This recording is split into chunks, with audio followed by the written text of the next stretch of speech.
Liverpool Reaction, an American LFC podcast, starts now.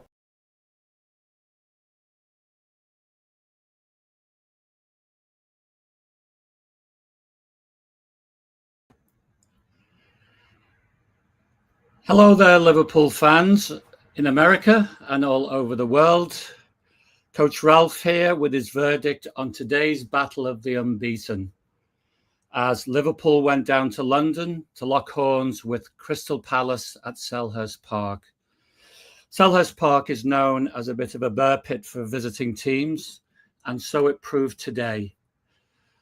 Both teams went into the game unbeaten, as I say, and I am here flying solo, as you may have noticed, as Salim, lucky lad, is at the Ryder Cup.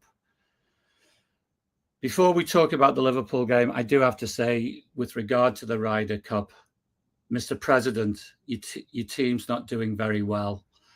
And actually, at halftime today, I shouldn't be mocking because I don't think Liverpool were doing very well. The truth is, Liverpool should have been 4 or 5 goals down. Crystal Palace dominating the first half, very impressive. The tactical plan we expected, but executed perfectly. So, what kept Liverpool in the game? Well, first of all, let's take a look at the Crystal Palace goal. It came from their only corner kick of the first half, ball to the back post, chaos. Ball came off Gravenberg and fell for Ismail Assar. Easy finish, 1-0 Crystal Palace. And within minutes, they should have added to it. 3 times, Alisson Becker saved Liverpool's bacon with tremendous saves and showing the calibre of goalkeeper that he is.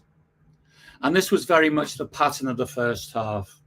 Liverpool dominated possession, as we all expected, but were way too slow to really create anything. Now, they did have 2 moments. They had a Gravenberg shot that Henderson tipped onto the post.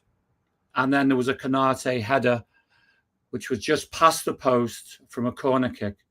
But really, Liverpool weren't creating, whereas in contrast, Crystal Palace most certainly were. They were electric on the break. They looked so dangerous, and really, they should have added to their tally.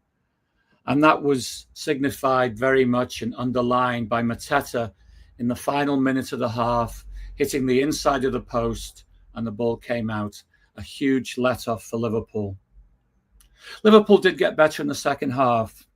Moving Florian Wirtz central did help a little bit, but I have to say they never really got a rhythm going.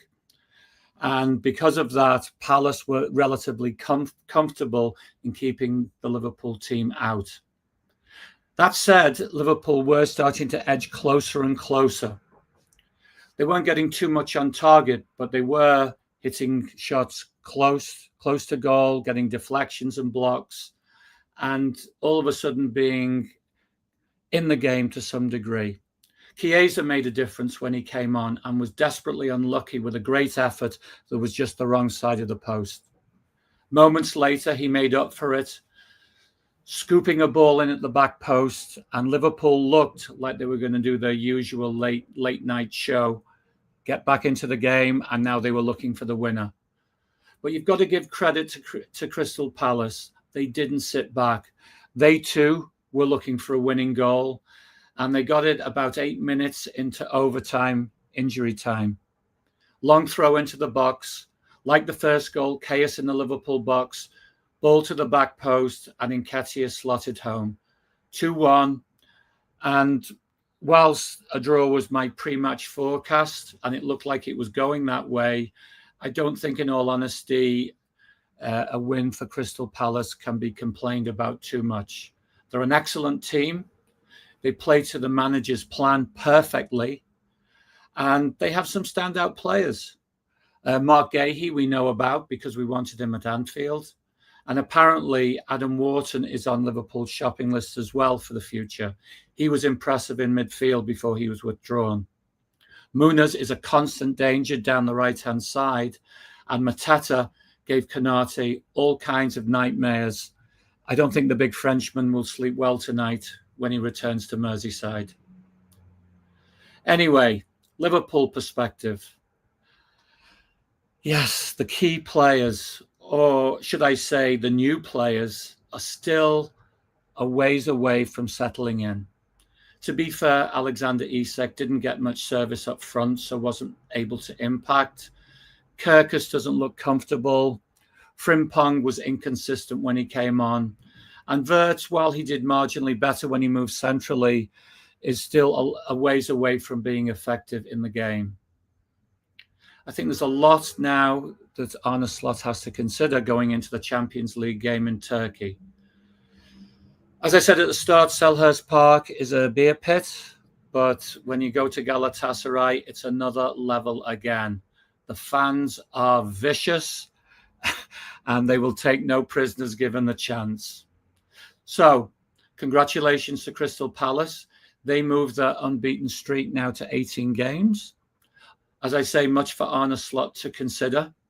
And even though Liverpool has had a strong record against the Eagles over the years, especially down in London, they seem to have this habit of pulling big results out against the Reds at key times. So for those of you who, like myself, are old enough to remember, there was that cup semi-final down at Villa Park when Crystal Palace won 4-3, when earlier in the season Liverpool had thrashed them 9-0. There was the 3-3 game when the Liverpool team, vintage Gerrard and Suarez, were going for the title. They were 3 goals up. Palace came back to tie it 3-3. And those 2 vital points that Liverpool dropped that day gave Manchester City the edge, and they went on to claim the title. And who can forget Steven Gerrard's last game, when the celebration or the party was spoiled by Crystal Palace at Anfield, when they defeated the Reds 3-1. So Tuesday's game, Galatasaray, is up next.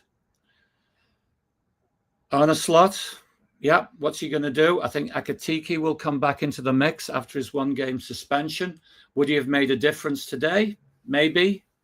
But then again, I think Crystal Palace, we have to be honest, had the control of the game.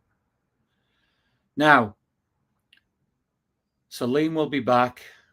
I think I was the bad luck guy today, wasn't I? Just flying solo, as I say. So like, subscribe, and make comments on this broadcast. And we will see you on Tuesday night after Galatasaray. You'll never walk alone, Reds friends. See you then.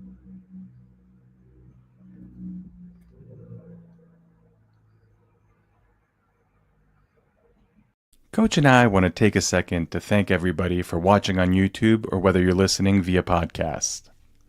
Please subscribe or follow the show wherever you consume your content. We are looking forward to continuing to bring you the best Liverpool content out there. We'll see you next time.